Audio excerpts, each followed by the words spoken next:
Quello che sta succedendo in questura a Venezia mette in luce le carenze dei protocolli sanitari che sono riservati agli appartenenti della Polizia di Stato. Siamo solamente ai primi giorni di settembre, la situazione è questa: 10 positivi al Covid. Figuriamoci se i protocolli sanitari riservati ai poliziotti rimangono questi, figuriamoci nel periodo invernale cosa potrà accadere. Il sindacato della Polizia di Stato ha inviato una lettera al questore di Venezia esprimendo preoccupazione dopo la conferma di un piccolo focolaio negli uffici della questura a Santa Chiara.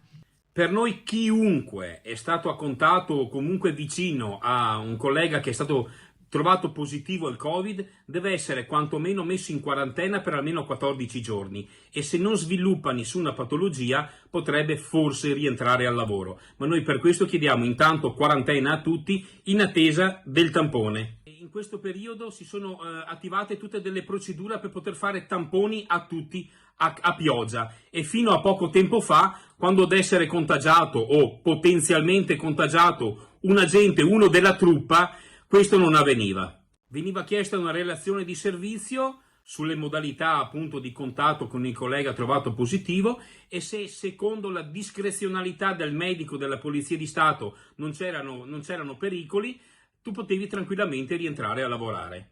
E così abbiamo visto quello che è accaduto adesso. L'appello va al presidente Zaia. Si stanno effettuando i tamponi ai cittadini italiani che provengono dai paesi considerati a rischio, dove ci sono maggior contagi, ad esempio la Croazia.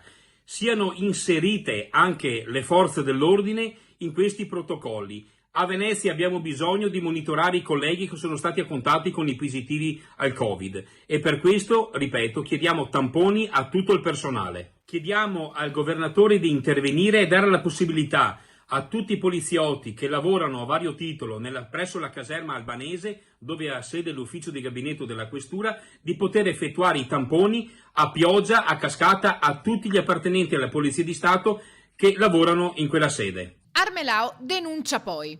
Siamo ancora in attesa di termoscanner, è da mesi che chiediamo di utilizzare i termoscanner in tutti gli uffici della provincia di Venezia, questura, commissariati e specialità. E ancora li stiamo aspettando. Chiediamo anche al questore di Venezia di pensare di chiudere la mensa della caserma albanese in attesa che questa situazione venga normalizzata.